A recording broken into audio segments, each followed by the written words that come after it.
You're standing outside the room. Your hands are slightly sweaty. Your phone is out because it's your shield. You rehearse your opening line 3 times in your head just to say hello. Or maybe you're at a coffee counter, practicing your order like it's a final exam. We've all been there. We collectively developed this weird, hyper-aware sickness where every casual interaction feels like a high-stakes performance. But let's get one thing straight. I'm not here to give you a soft therapy session. I'm not selling corporate networking tricks or telling you to just fake it till you make it. That advice is garbage. I'm here to tell you that stopping your social anxiety is simple, actually. And it starts by realizing something brutal. You are not the main character. Well, you are in your own head, but to everyone else in that room, you're just background static. Think about it. When you walk into a cafe, are you analyzing the person in front of you? Are you judging the way they held the door or the exact tone of their voice? No. You're worrying about your own hair, your own outfit, your own life. Everyone else is doing the exact same thing. They aren't looking at you. They are too busy drowning in their own sea of self-doubt. You think there's a massive spotlight on you, tracking every twitch, every stutter, every awkward blink? Wrong. The spotlight doesn't exist. You built it in your mind, and you're the only one sitting in the control room turning the brightness up. Relax. Nobody cares as much as you think they do. Social anxiety is a math problem. You only have 100% of your brain capacity available at any given second. Right now, if you're anxious, you're spending 95% of that capacity monitoring yourself. How do my arms look? Am I breathing too loud? What should I say next? That leaves only 5% to actually process the environment. No wonder you feel awkward. You're lagging like a cheap PC trying to run a heavy video game. The fix?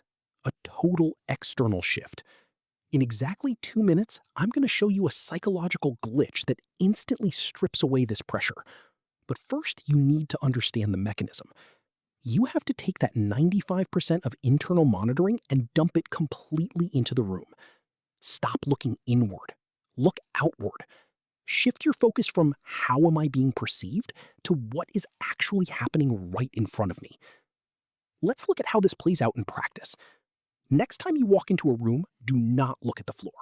Do not grab your phone like it's a life raft. Walk in, keep your hands out of your pockets, and immediately spot 3 random objects.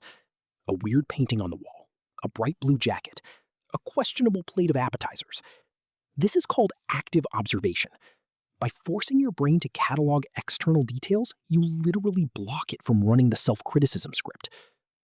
If you end up in a conversation and a silent gap happens, do not panic. Instead of freezing, use what you observe. Say something neutral but direct. That coffee machine sounds like a jet engine. Or, this room is freezing.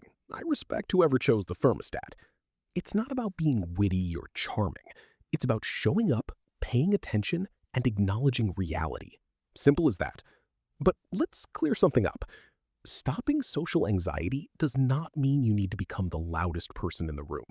It doesn't mean you need to start telling jokes, jumping on tables, or collecting 100 friends. That's exhausting. And honestly, it's overrated too.